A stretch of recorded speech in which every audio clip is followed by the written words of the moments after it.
My brother knocked my girlfriend and got her pregnant. And when I told my parents, they kicked me out and gave him my fund to raise the child. Hey everyone! Before we jump into today's video, I need your help. We've noticed the channel is losing some traction, and subscribing is one of the best ways you can support us. It's quick, free, and it helps us keep bringing you awesome content. Your support means the world. Let's keep this channel growing together. Thanks so much. Now let's start the video. I never thought I'd be sharing this clusterfuck of a story online, but here we are. I'm still processing everything that's happened and figured writing it out might help. Plus, some of you might get a kick out of the karma that eventually came around. Some background about me. I'm 26 now, but this nightmare started when I was 22. I grew up in this small town in Ohio where everyone's all up in everyone else's business. Like, you can't even buy condoms without your mom's friend from church finding out somehow. My parents are these hardcore Christians who basically live at First Community Fellowship.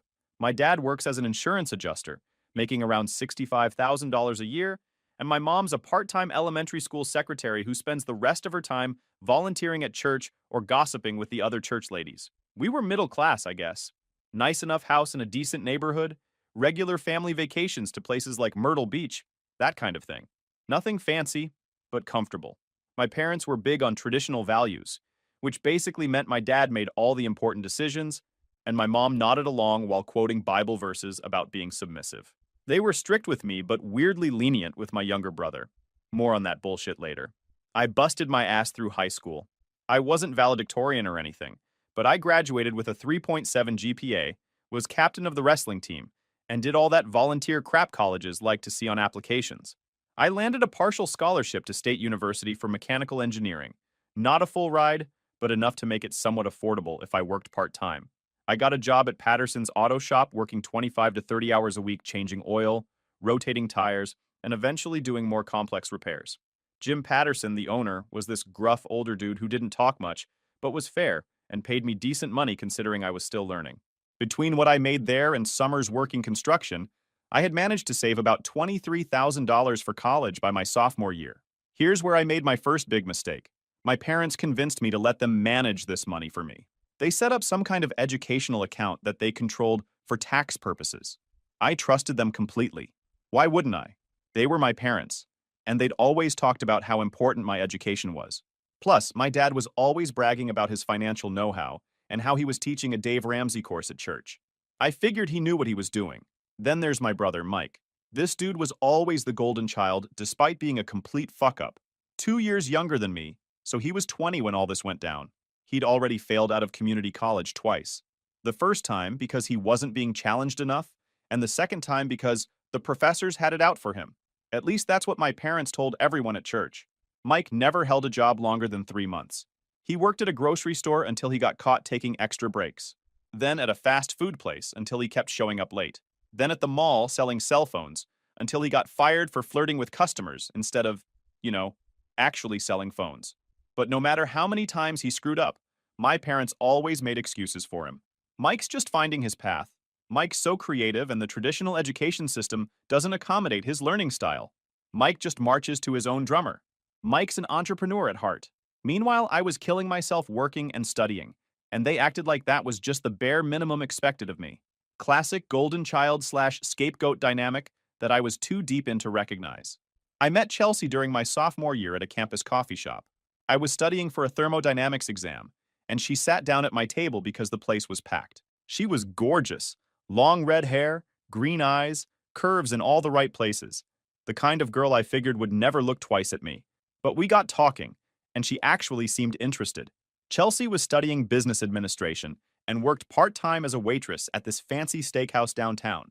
She made killer tips and always had the latest iPhone, designer bags, and those expensive-ass Lululemon leggings. I thought she was ambitious, but looking back, I should have seen the red flags. She was always talking about wanting to live in a big house in the suburbs and drive a luxury car someday.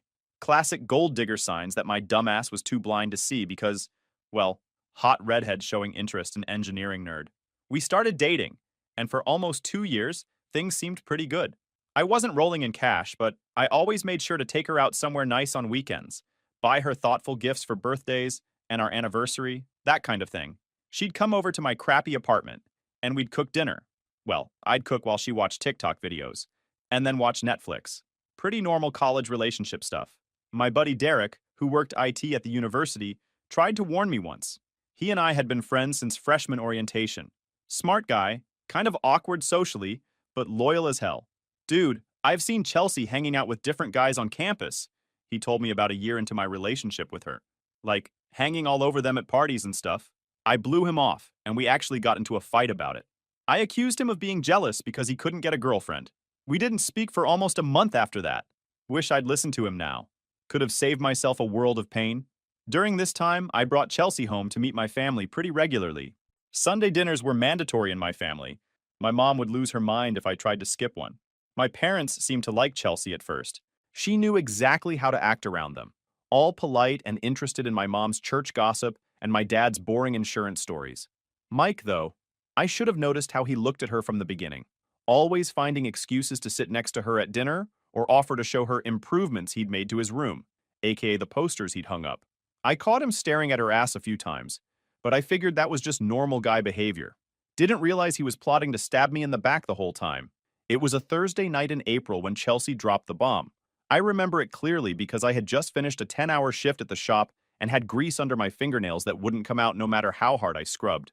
I was exhausted and had an early class the next morning. All I wanted was to shower and crash. Chelsea was sitting on my shitty apartment couch when I got home. She was dressed nicer than usual and had this weird expression on her face.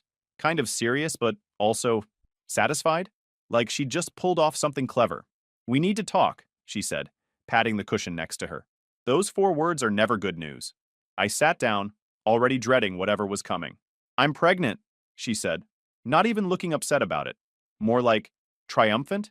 I felt like someone had punched me in the gut and then kicked me while I was down. "Are you sure?" was all I could say. Stupid question, I know. She nodded and pulled out a positive pregnancy test from her purse. Then another one. I took 3 different tests. I'm about 6 weeks along. My mind was racing. We used protection. Not perfectly, I'll admit, but most of the time. The odds seemed low, but obviously not impossible. "Okay," I said slowly. "We need to figure this out. What do you want to do?" I was trying to be supportive while internally freaking the fuck out. I was only 22, halfway through my degree, working for slightly above minimum wage. How the hell was I supposed to support a kid? Chelsea started talking about how we needed to step up and be adults now, how she was thinking about dropping out of school to focus on being a mom, how we should get married soon because she didn't want to be showing in the wedding photos. She had this whole life planned out in the span of apparently a few hours.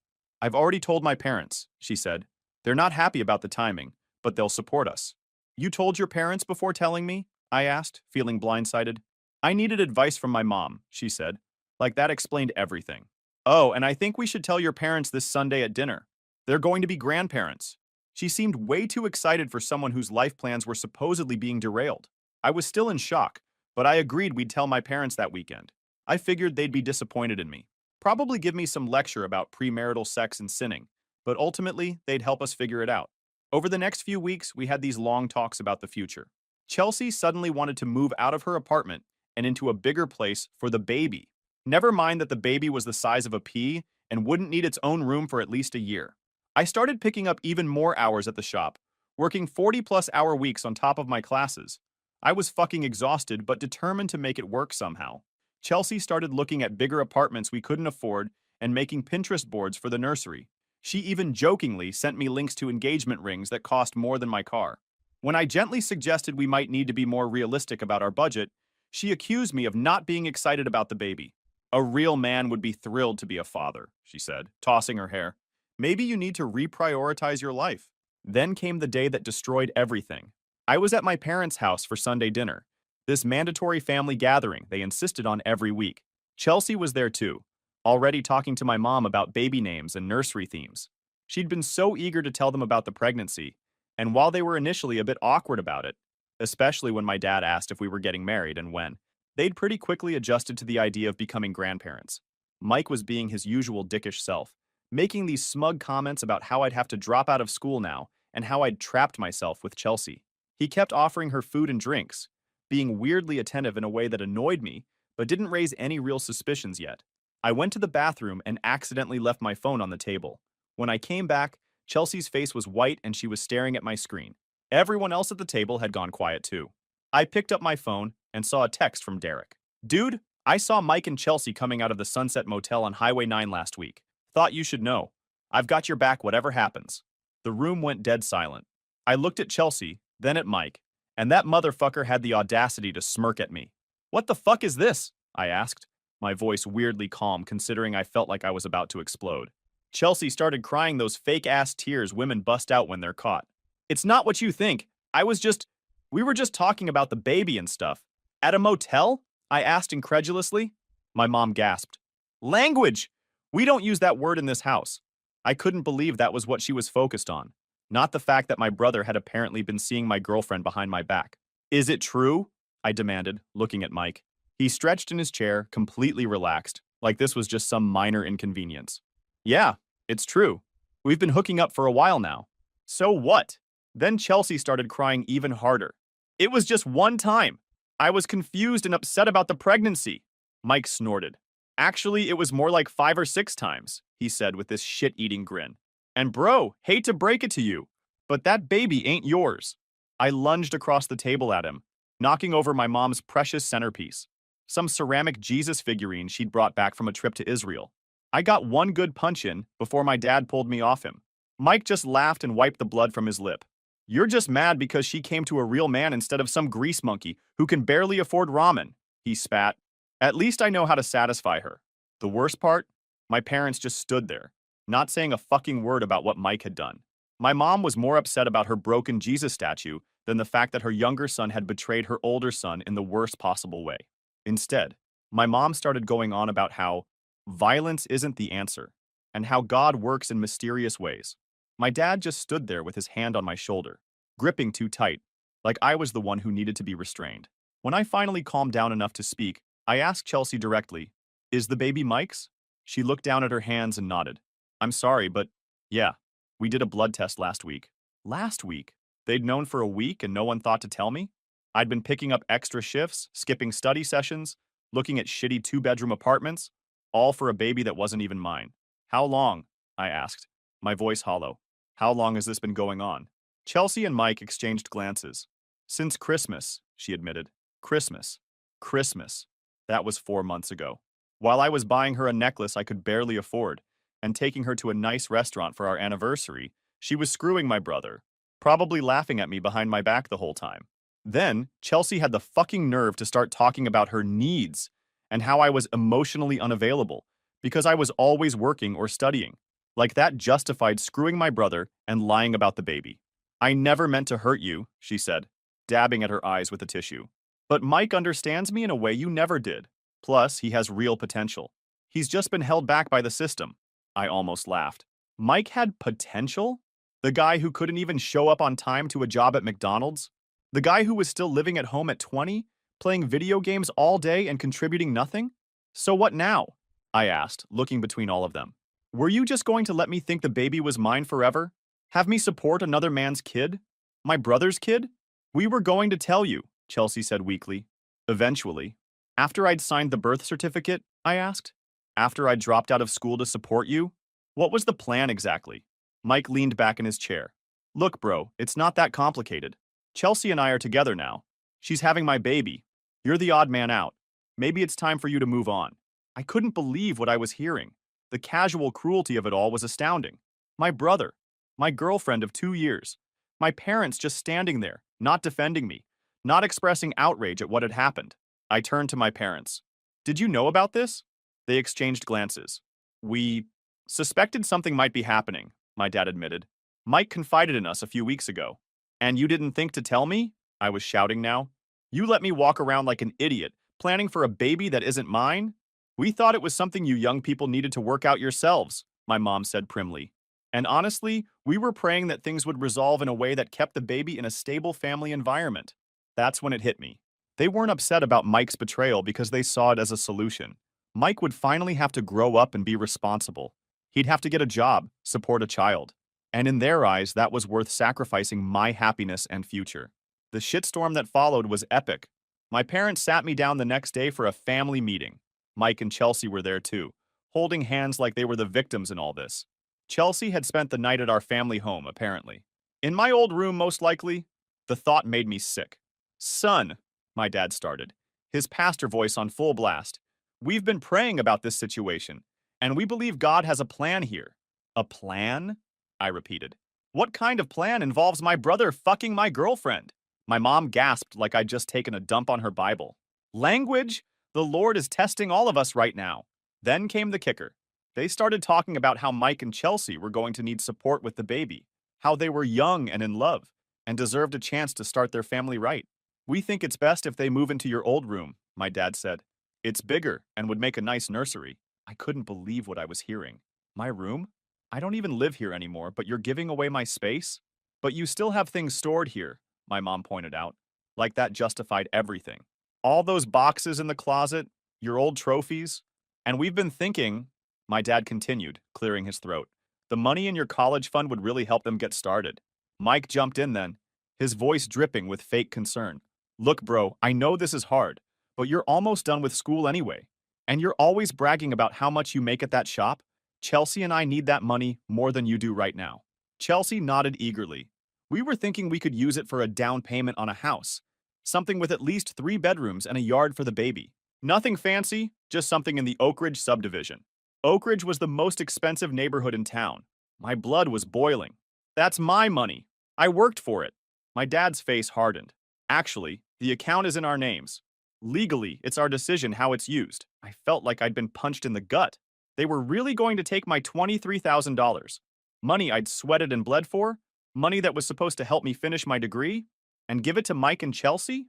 For their baby? A baby that existed because they'd betrayed me? This is insane, I said, standing up. You can't seriously expect me to be okay with this. No one's asking you to be okay with it, my dad said coldly. We're telling you what's going to happen. And what about me? I asked. What about my future? My degree?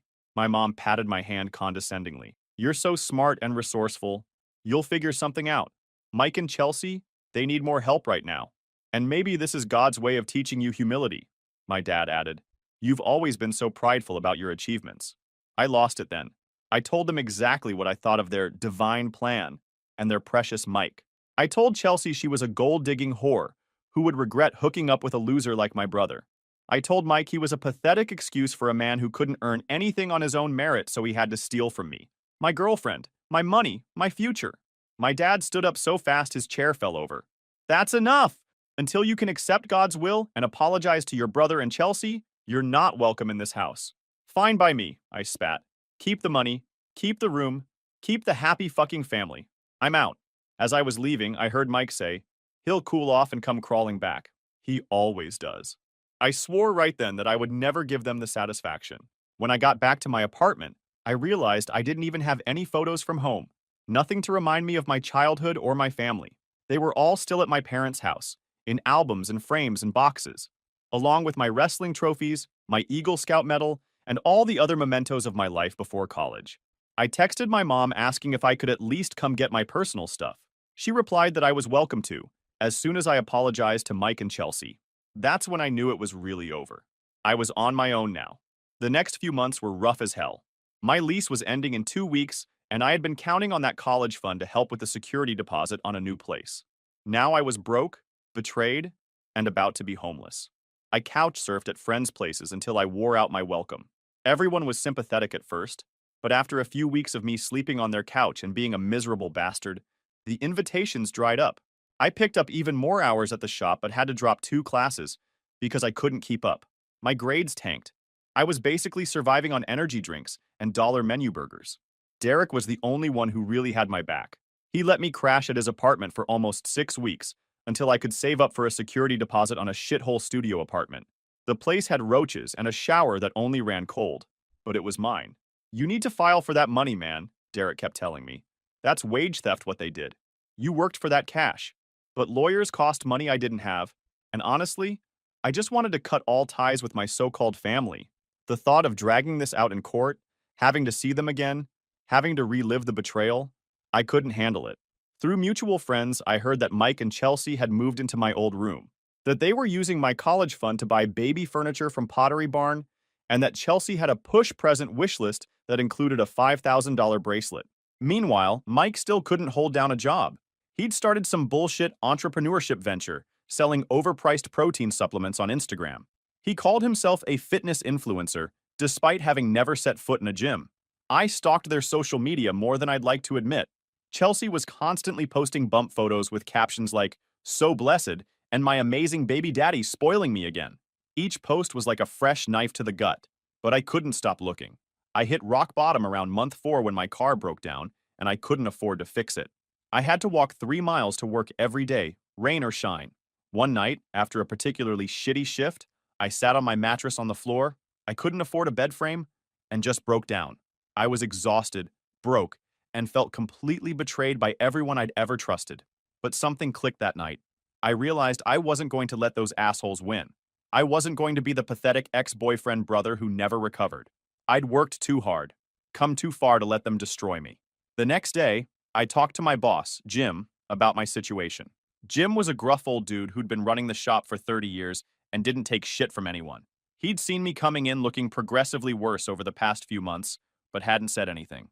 "Kid, you're one of the best mechanics I've seen," he told me after I explained what had happened. "Tell you what, I need someone to manage the shop on weekends. Position comes with a $3 per hour raise, and you can work on your own car after hours." It wasn't a fortune, but it was a start. I buckled down, fixed my car, and forced myself to focus on school again. I connected with a professor who helped me get a research assistant position that paid decent money and looked good on my resume. Between the two jobs, I was working almost 60 hours a week on top of classes, but I was surviving. I cut all social media connections to my family in Chelsea. I changed my phone number. I moved to a slightly better apartment where the shower sometimes ran hot. I ate a lot of ramen and peanut butter sandwiches. I didn't date. I didn't party. I just worked and studied and slept when I could. It was a miserable existence, but it was forward motion. And every day that passed, every paycheck I earned, every test I aced, they were all little victories in my personal war against giving up. The hardest part was the loneliness. I'd lost not just my girlfriend, but my entire family in one fell swoop. Holidays were the worst. That first Thanksgiving, I worked a double shift at the shop and then went home and ate a microwave turkey dinner alone. Christmas was even worse. I volunteered to work so other employees could be with their families, then went home to my empty apartment and cried like a baby. But I kept pushing forward, one foot in front of the other, one day at a time. Fast forward 2 years. I graduated with my engineering degree. Barely, but I made it. Jim connected me with his brother-in-law, who ran a manufacturing company that built custom parts for luxury vehicles. I landed an entry-level engineering job there, making $68,000, more than my dad ever made. I moved into a decent apartment, bought a used but reliable car, and started paying off my student loans. For the first time in years, I felt like I could breathe. I even started dating again. Nothing serious, just casual stuff. I wasn't about to trust anyone with my heart after what Chelsea did. Then I met Zoe at a work event. She was an environmental lawyer who consulted for our company on compliance issues. Smart, independent, paid her own way, and didn't take shit from anyone. Basically the anti-Chelsea. We hit it off, and for the first time, I started to think maybe not all women were gold-digging opportunists. Zoe was 27, self-made, with her own condo and a rescue pit bull named Rudy. On our third date, I told her everything that had happened with my family. I half expected her to run for the hills. Who wants to date a guy with that kind of baggage? Instead, she listened, really listened, and then she said something that stuck with me. They didn't deserve you. And the fact that you survived what they did and still managed to build a life for yourself, that shows incredible strength. For the first time since everything went down, I felt seen. Not as a victim or a sucker or a guy with a sob story, but as someone who had faced adversity and come out the other side. Around this time, I started hearing rumblings from my hometown through Derek, who still kept in touch with people there. Apparently, my parents' church had a major scandal. The head pastor had been embezzling funds for years. My dad, who was on the financial committee, was under investigation too. They hadn't been charged with anything, but their reputation was in tatters. Mike's supplement business had failed spectacularly. Turns out he was making health claims that caught the FDA's attention. Something about his products curing depression and boosting testosterone by 500%. He got hit with a $15,000 fine he couldn't pay. Chelsea had popped out the kid, a boy they named Jaden, of course they picked that name, but she was constantly posting passive-aggressive stuff on social media about how some fathers don't step up, and single mom life is so hard. I didn't give a shit about any of it. I was focused on my own life, getting promoted, and building something real with Zoe. She moved in with me after 8 months, bringing Rudy and her enormous book collection. We talked about buying a house together. Then the first call came. It was a Tuesday evening. Zoe and I were making dinner together. Well, I was cooking, and she was sitting on the counter drinking sparkling water and telling me about her day. My phone rang with a number I hadn't seen in over 2 years. My mother. I showed Zoe the screen. It's my mom. She raised her eyebrows. Are you going to answer it? I almost didn't, but part of me was curious, and another part wanted her to know that I was doing just fine without them. I think I will. I'll give you some privacy, Zoe said, grabbing Rudy's leash for a walk. But I shook my head. Stay. Please. I want you to hear this. I put the phone on speaker. Hello? Oh, sweetie. My mom sobbed. We've been trying to reach you. They're really bad. Long story short, my dad had been charged as an accessory in the church embezzlement scheme. Turns out he'd been looking the other way while the pastor siphoned money from the building fund. He'd lost his job, and they were drowning in legal fees. The house was in foreclosure. My mom had been diagnosed with high blood pressure from the stress. We need help, she admitted. Just temporary. Just until we get back on our feet. I told her I'd think about it and hung up. Zoe looked at me, concerned. Are you okay? I was surprised to realize that I was. The call hadn't sent me spiraling like I'd feared. I felt nothing. No anger, no satisfaction at their misfortune, no desire to help. Just nothing. I'm fine, I said. Let's finish dinner. The next day, Mike called. Bro, he started, like we were still cool. I know things got messed up between us, but I need a favor. Chelsea left me, man. Took Jaden with her. She's suing for child support, but I don't have a job right now. I'm staying with mom and dad, but they can't even help themselves. I let him ramble for 5 minutes about how hard his life was now. How Chelsea had changed after the baby and became a total feminazi who expected him to actually parent and shit. How she'd cleaned out their joint account, funded by my college money, before leaving. So anyway, he finally concluded, I thought maybe you could loan me like $10,000 to get back on my feet, or maybe let me come stay with you for a while. I heard you've got a sweet job now. I'll think about it, I said and hung up. Zoe looked at me over her morning coffee. Let me guess. Brother wants a bailout? I nodded. How'd you know? Because that's what users do, she said simply. They use people until they can't anymore. Then they find a new source. The third call came from Chelsea herself. Hey, she said, trying to sound sweet. So, I don't know if you heard, but Mike and I didn't work out. He was so immature, you know? Not like you. You were always so responsible. I've been thinking about you a lot lately. I cut her off. What do you want, Chelsea? She sighed. Look, I'm struggling. Single mom, no help from Mike or his parents. I had to move back in with my mom, and she's charging me rent I can't afford. Jaden needs new clothes, and daycare is so expensive. And, I prompted, and I thought maybe, given your history with me, you might want to help out? For old times' sake? I couldn't believe the audacity. Let me get this straight. You want me to financially support the kid you had with my brother after you cheated on me? When you put it that way, it sounds bad, she whined. But Jaden is your nephew. Don't you care about family? That was rich coming from her. I'll think about it, I said, and hung up for the third time. I didn't have to think about shit. I already knew exactly what I was going to do. A week later, I rented out a conference room at the only nice hotel in my hometown. I had my lawyer, Sarah, draw up some paperwork. Then I sent formal invitations to my parents, Mike and Chelsea, telling them I wanted to discuss financial arrangements to help the family during this difficult time. Zoe thought I was crazy. You don't owe them anything, she kept saying.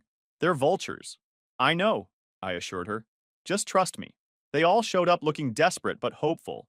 My mom had lost weight, her clothes hanging off her frame. My dad looked 10 years older, his hair now completely gray. Mike was sporting a scraggly attempt at a beard, probably to hide his double chin from all the weight he'd gained. And Chelsea? She was still attractive in that obvious way, but the strain of single motherhood showed in the dark circles under her eyes. Mike had the nerve to try to hug me. I stepped back. Let's get down to business, I said, opening my laptop. I've been reviewing your situations, and I'm prepared to help on certain conditions. Their faces lit up. My dad started going on about how he knew I'd do the right thing, and how blood is thicker than water. I nodded to Sarah, who handed out the documents. These are legally binding contracts. I'm willing to provide financial support under the following terms. I pulled up a PowerPoint presentation I'd prepared. Zoe had helped me make it look professional as hell. First, I'll pay off the remaining mortgage on the house, approximately $112,000, so you won't be foreclosed on, I told my parents. Their eyes widened. In exchange, you'll sign the house over to me. You can continue living there, paying me rent at 20% below market rate. My dad's mouth opened and closed like a fish. But that's our home. Was your home? I corrected. Before you decided to steal my college fund and kick me out, I turned to Mike. For you, I'm offering to cover your legal fees and set up a payment plan for your FDA fines. In exchange, you'll work as a janitor at my company's facility.